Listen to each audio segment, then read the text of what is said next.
I don't know if those that I stand up to introduce realize what an honor it is for me to do so. Indeed, I love to introduce the men that I've introduced even today because of the role that many of them have played in my life and the impact that they've had. Certainly, Brother Varner, as I talked about earlier, and the man that I'm about to introduce now, Brother Emmanuel Daugherty, were two instructors here at the school that I thoroughly enjoyed each and every time that I got the opportunity to go and to be in their class. They've given me things that I will study for the rest of my life, and their desire and devotion to the Word of God is such a great example for all of us. Brother Emmanuel, I certainly consider him to be a mentor, but I also consider him to be a friend. And he may stand up here and say, don't know who he was talking about. But I do consider Brother Emmanuel to be a friend. He's a native of Barber County, married to the former Judith Nall. They have 4 children, 8 grandchildren, 2 great-grandchildren. Brother Emmanuel has held full-time minister positions over around the Columbus area, also down at Dewey Avenue and Salem. In Glen Easton, he has also served as the director of the West Virginia School of Preaching. He has taught here at the school, I assume probably since the inception of that, and spends a lot of time teaching us the prophets, and we're certainly thankful for him and the work that he does for the school. This time he lives down in Florida, not too far from his son Bruce, who's also a teacher here at the school. Brother Emmanuel and Brother Bruce both Skype into class, and they are simply a joy to have, and we're thankful that they are able to continue to do so and to be able to work with our students. I know that we're in for a great lesson, and I'm not going to go on any farther, but Brother Emmanuel, welcome back, and we're so thankful to see you. Thank you.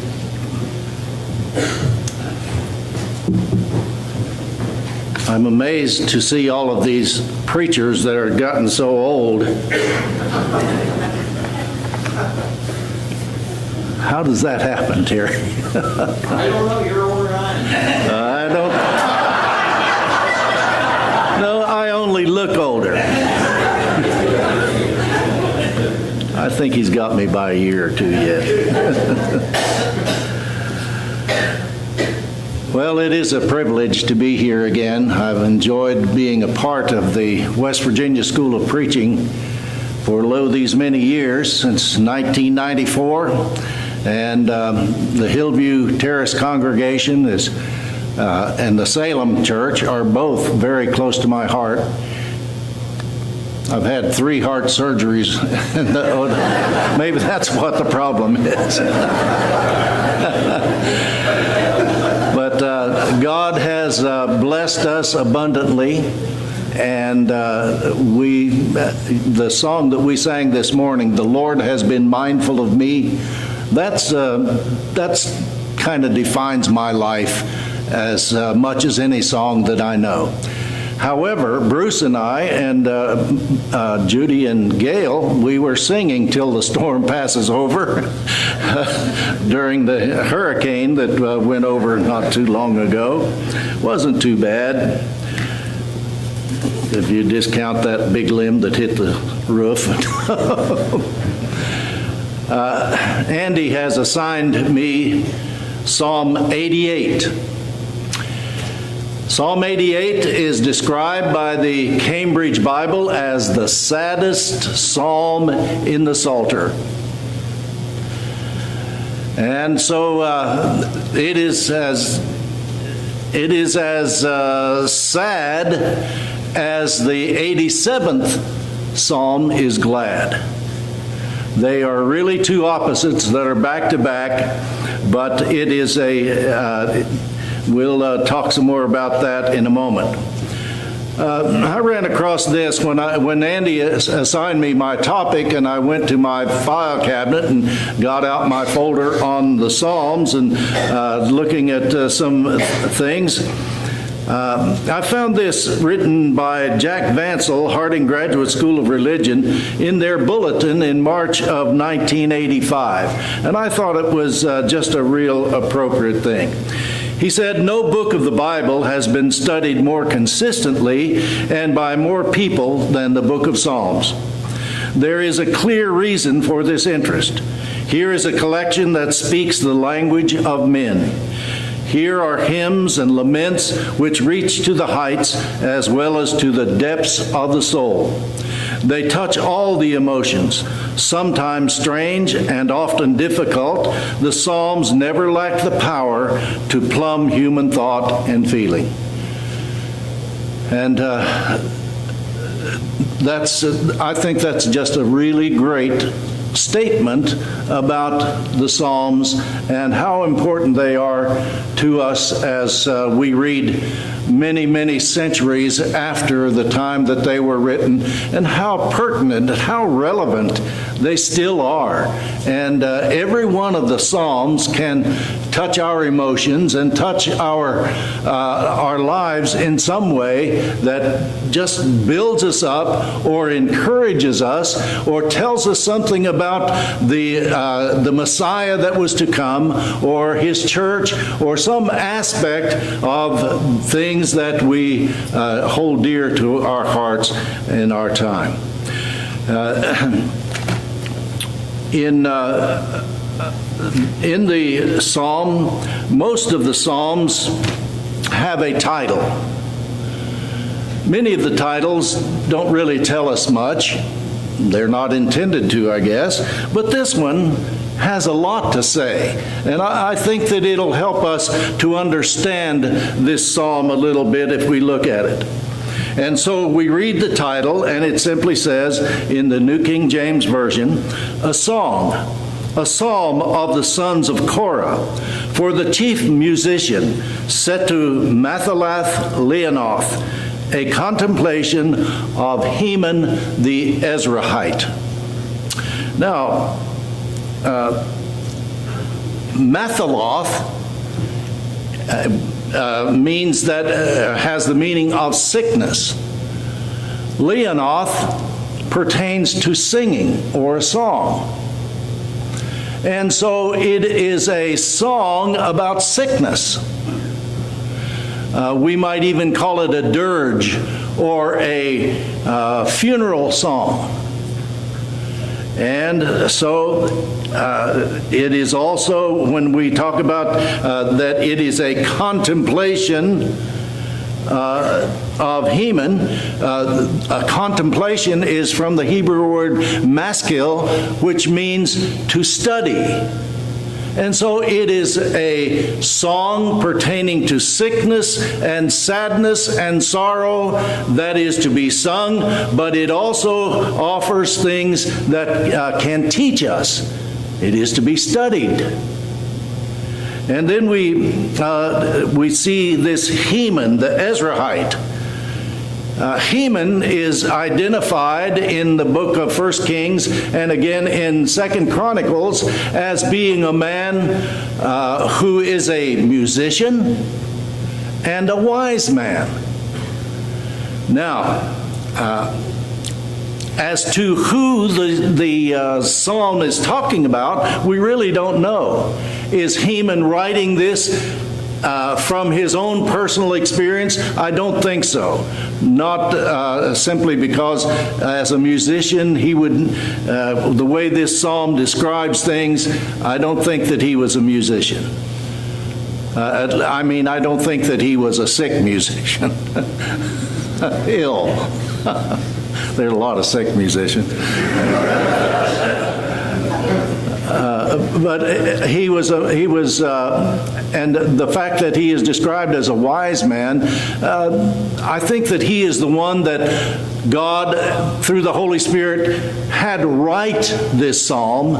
But it doesn't necessarily mean that it's something that he is experiencing personally. I think he is writing perhaps about somebody that he knows, or writing in a general way that identifies many people who suffer. And so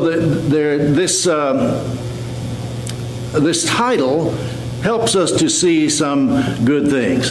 As I said, the Cambridge Bible identifies it as the saddest psalm in the Psalter, and Leupold, in his commentary on the psalm, says it is the gloomiest psalm found in the Scriptures. Oh, what we have in store. I don't, it's not going to be one of those tearjerker things, I don't think, when we study this out. Brother Roy Deaver, in his little commentary set, outlines this psalm in a very good way. He sees 5 points in it, and so the first 2 verses is the cry. O Lord, God of my salvation, I've cried out to you. And so the first 2 verses, the cry. In the verses 3 through 5 is the condition of this man that is being described. And then the cause. Why is he suffering so? The cause, verses 6 through 9.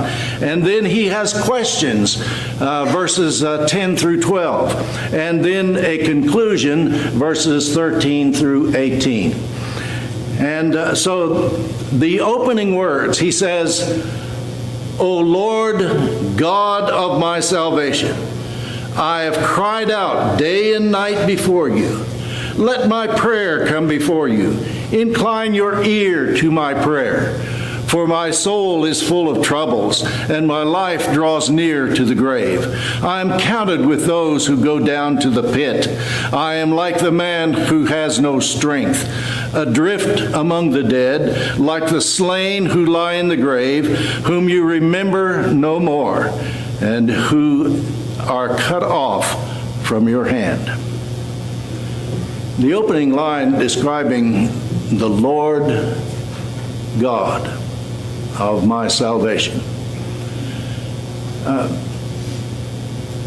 In the Old Testament, and I'm sure every Bible student has noticed that the word Lord is either all capitalized or capital L and then small O-R-D. There's a difference in the Lord's being described. Capital Lord with all the capitals is what the American Standard Version translates as Yahweh, Jehovah. And so, if I understand correctly, this is the name of God. This is the personal God of Israel. And he is the sovereign God. Several speakers have talked about the sovereignty of God. And so who this poor man is crying out to is the God who is great above all gods, as chapter 1:15 emphasized. He is the sovereign God that said, "Let there be light," and there was light. He is the sovereign God that created the heavens and the earth. He spake and it was done. He commanded and it stood fast. He is the God that set the limit to the seas. You know, I don't fear climate change. You know, that's been going on ever since creation. The Bible talks about the fact that God set the limits as to what the oceans and the seas can do.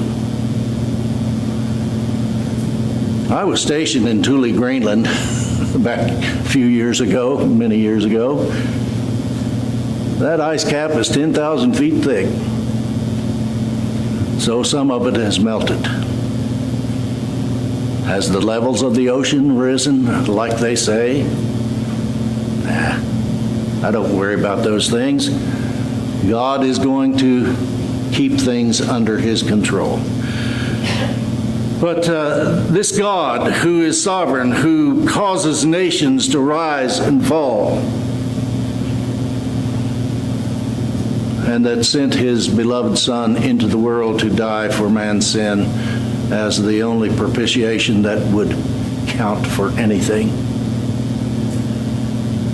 He is the God of my salvation. And so he is confident that God, Jehovah, hears his prayers. and that what he prays to God is being heard. Now, he does not know what God is going to do about any of the things that he has prayed, but he has the confidence that God hears and knows. It reminds me of the 3 Hebrew children in the book of Daniel, chapter 3. When they were threatened to be thrown into the fiery furnace, he said, if you don't bow down to the golden image, you're going to go into the fire. And they replied, our God is able to deliver us, and he will deliver us. But if he doesn't deliver us, we're still not going to bow down. And so that's the kind of confidence that this man in this prayer has. And so though he calls out to the Lord day and night, yet there has been no reply. He complains that he is full of troubles, and my soul is full of troubles, and my life draws near to the grave. It seems that this man has, whatever problem he has, his physical problem may be, he is depending upon God to deliver him. But if he does not, I'm sure that he is ready to meet his Maker. He says that he feels like he's adrift. He says, I am counted with those that go down to the pit, and he is adrift among the dead, like the slain who lie in the grave. His friends look at him as if he is already dead. His life,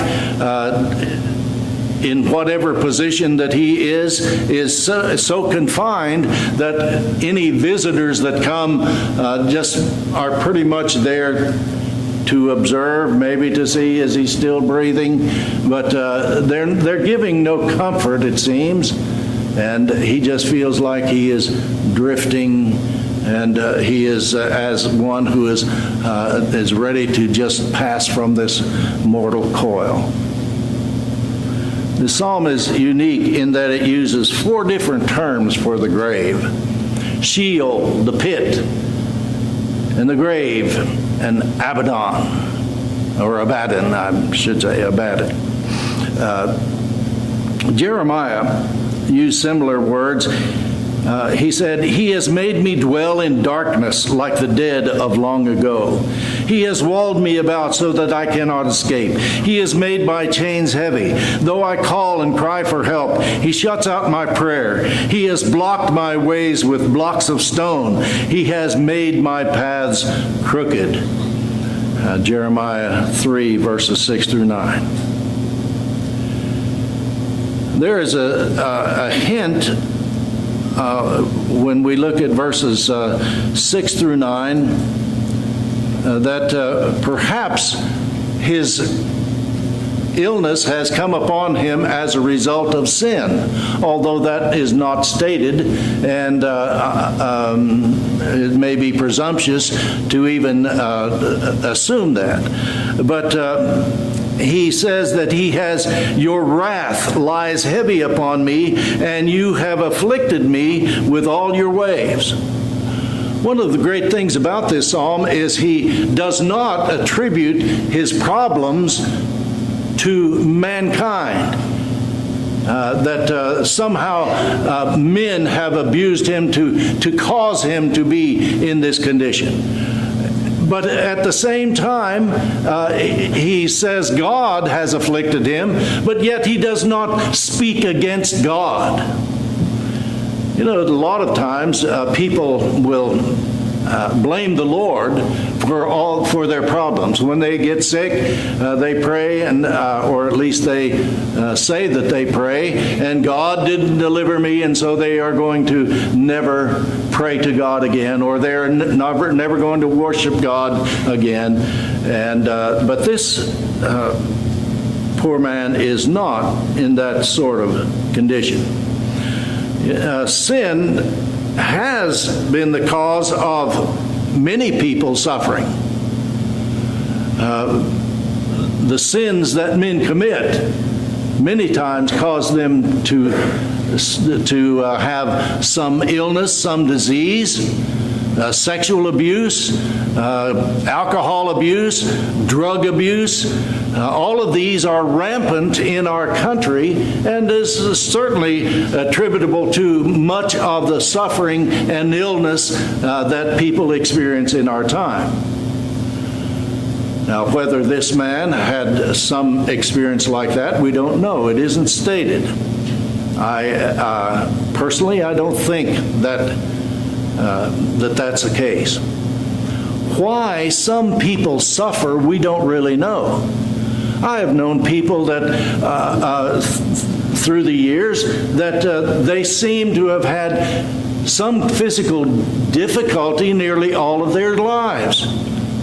One of the best men that I ever knew up in Columbus had served as an elder in the church. He preached, but as a boy, he got his eye shot out with a BB gun. It really happened. And he had polio, and so he was crippled all his life, walked with crutches, but he rose to be the head of the civil service for the city of Columbus. He did all the hiring and firing of policemen and firemen. And so he made a great success, and he was a great Christian man. He was a good counselor to me as a young preacher. But he had troubles. He had sickness. His wife had a paralysis that come over her, and her face was paralyzed. Can you imagine not being able to have facial expression and movement? But those are the kind of things that happen in life. And why did they happen? Well, I don't know. And neither do doctors and so forth.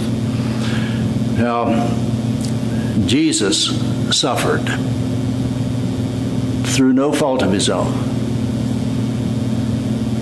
Job,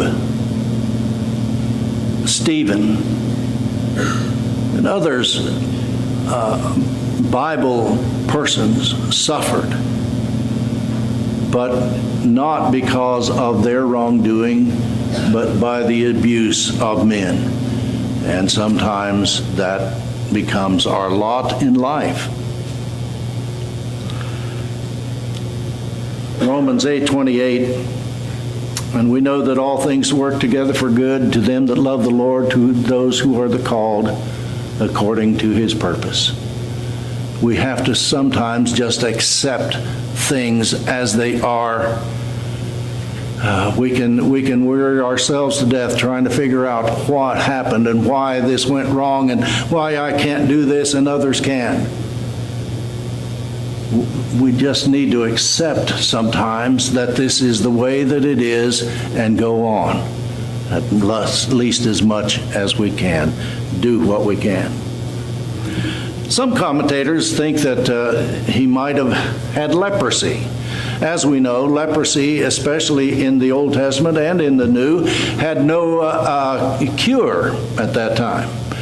What we call today Hansen's disease, the only cure for it in Bible times was if it was cured with a miracle. Miriam, Moses' sister, was cured of leprosy.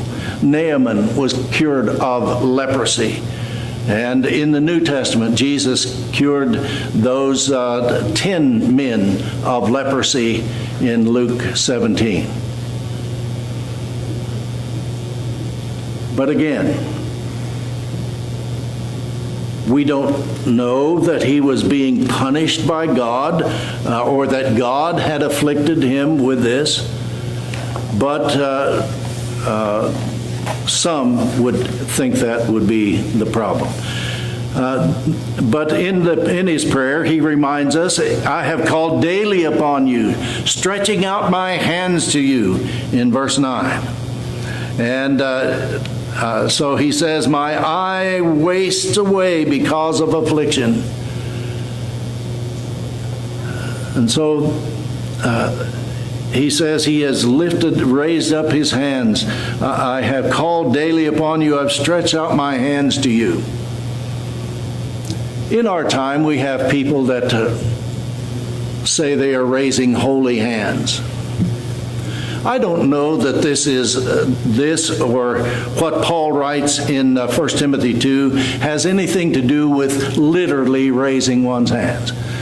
Personally, I think it's a metaphor, that what the person is doing is, the one praying is saying to God, see my hands, the life that I have lived, the purity of life that I have lived. And it isn't anything of lifting up hands and dancing around. I don't think that that's part of it. But rather it's a person saying to God, examine my life and see that I have lived and am living righteously and godly. I think we can do that and be right. And so in verses 10 through 12, Heman asks several rhetorical questions. And he says, will you work wonders for the dead? Shall the dead arise and praise you? Shall your loving kindness be declared in the grave, or your faithfulness in the place of destruction? Shall your wonders be known in the dark, and your righteousness in the land of forgetfulness?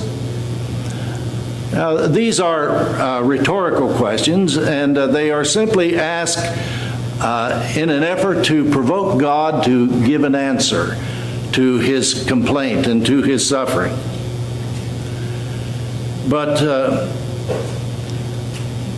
emphatically, we have to say, no, God does not do wonders.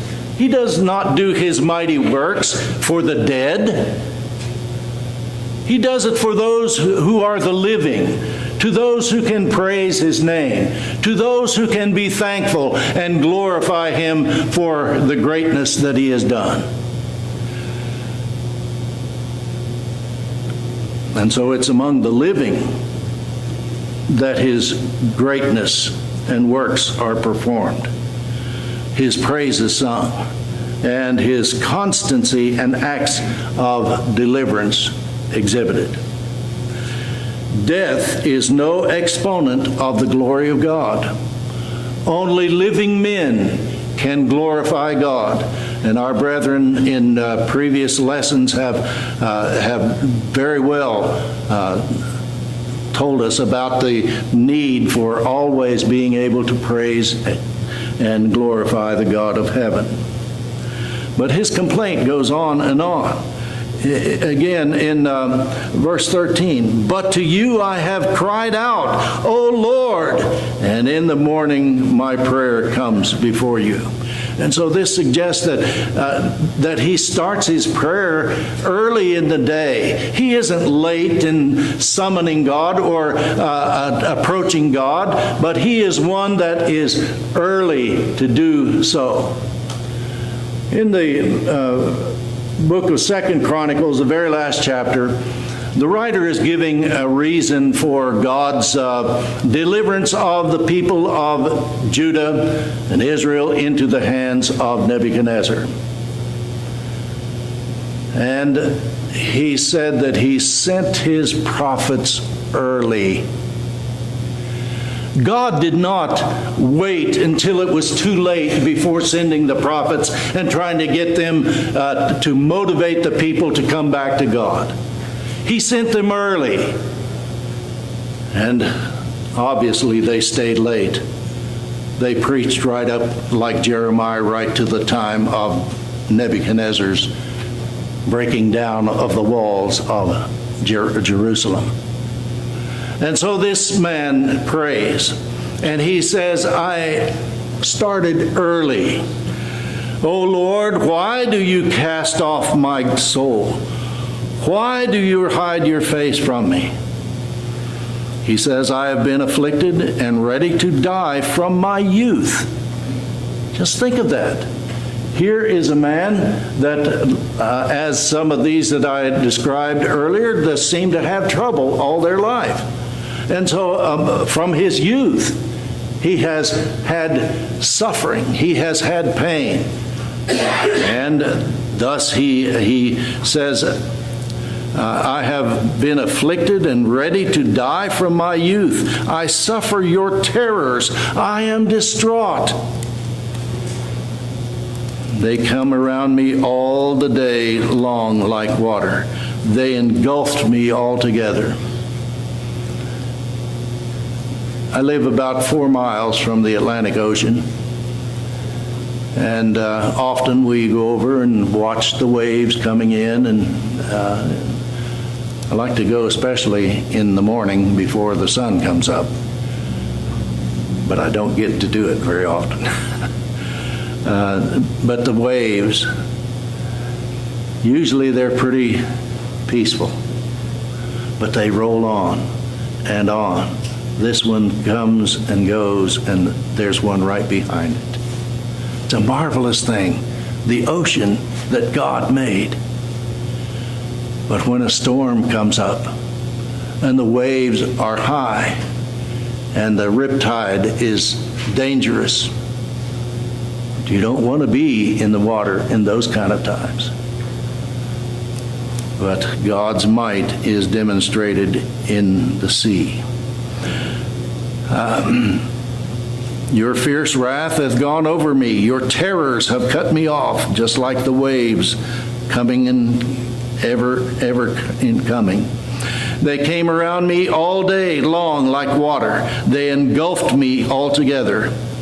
Loved one and friend you have put far from me, and my acquaintances into darkness.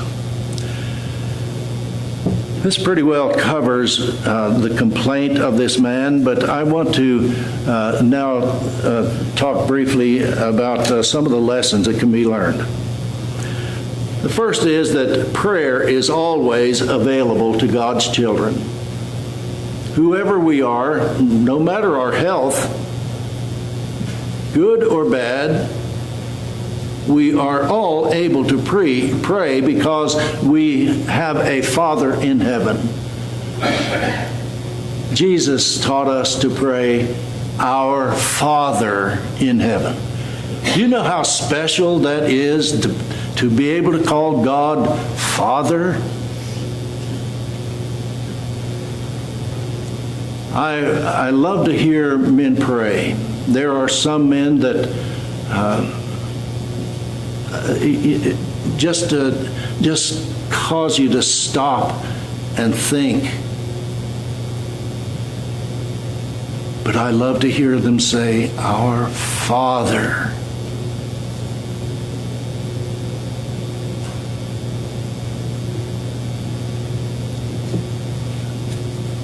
Brother Kenneth Hoover held a lot of meetings for us out at Salem. And I think might have been the very last time that he was with us. He talked about prayer, and he described prayer as traveling on your knees. He said, by traveling on our knees, we can lift up our hearts and voices to the very God of heaven. Go anywhere in the world, to any country, enter into any closed door, behind any locked gate, reach the greatest authority in the universe. Prayer knows no bounds. It's not limited by time zones or poor internet service. It is available night and day. Prayer is not bound by the restrictions that may be put on the physical body, sick beds, prison bars, steamy jungles, or Arctic cold. In the second place, prayer has been described as man's last resort.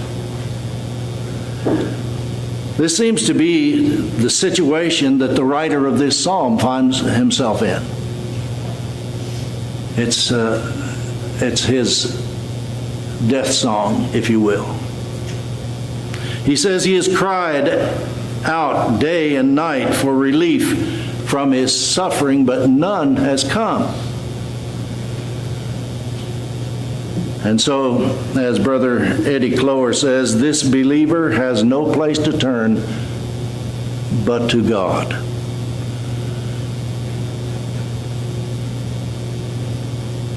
By the time you get to my age, you will find yourself in those kind of situations.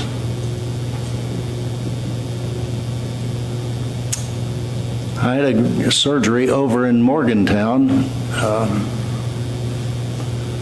and all of my family was there. This was my first surgery. And, can't think of the, Paul's son, son-in-law that was an elder here. Well, anyway, Paul's son-in-law that preached in Winchester, Virginia at the time, was there. And he came and saw us all there. And so he had a prayer for me and all of our family. Scott, yes. What's his last name? But that meant so much to me. You know, we have good doctors, we have good medicine. All of those things are good. But God is the last resort. We go to God in prayer. When strength fails, when money fails, when doctors fail, when all resources and possibilities are gone, God is still there, and prayer is still available.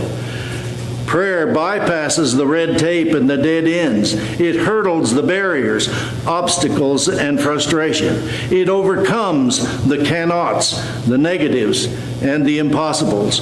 Prayer goes to the highest authority, to God the Father, the last resort, our last and only hope. Heman's friends are much like Job's friends, who seem to have no bedside etiquette. You remember Job's friends that came and they blamed Job for all of the misery that had come upon him, and they didn't really know what they were talking about. But they spoke of him in the past tense, giving him up for dead while he was still living. And this seems to be the case here. I am counseled with those who go down to the pit. He says, my soul is full of troubles and my life draws near to the grave. And so they treated him as if he was dead. For those of you who visit hospitals, don't talk about the person lying there with their eyes closed as if they can't hear you or know what you're talking about. Speak words of comfort. Speak words of hope. Speak confident words of the love of God. Don't speak as if they were already gone and have no hope. Who may benefit from studying Psalm 88? Everybody, of course, can benefit by studying the Bible. But surely there is a special lesson for those who are chronically ill, for those that have had a sickly life, or who suffer constant pain, or those who are bedfast or wheelchair bound. Here is a psalm for them, and they need your help. This man in this psalm prayed. I can pray. This man in this psalm endured. I can endure. This man trusted God, come what may. I can do that. And so situations in life in which we're called upon, sometimes we have to have sheer determination. What I would call real grit for love of life. I think that's pulled a lot of people through when everybody else gave up on them. God taught us to love life. He gave us life. He wants us to live. And we will live as long as our body allows us, and as long as God allows us. But we have to have a determination to survive sometimes. This is a psalm enabling us to prepare for death. Sometimes we have to face the cruel reality that, yes, our life is going to be over. We don't like to think about things like that. But do you know, I have seen people and I visited hospitals where the person in that bed sees death as a friend rather than a foe, simply because they have suffered so long and can endure no more, and they are ready. My poor mother died at age 48 of stomach cancer.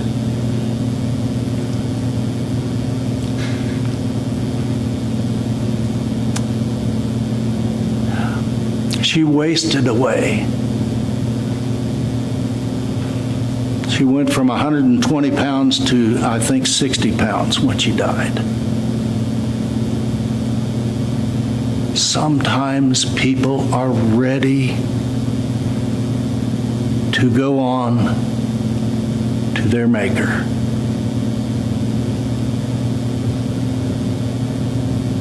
Death is not something we seek, but age creeps upon us. Life itself can become a burden. For some, death becomes less a fear and more a friend. I think that I have gone past my time. Andy, I apologize, Scott. But read the book. Maybe you'll get something from it. Thank you very much. Appreciate you listening.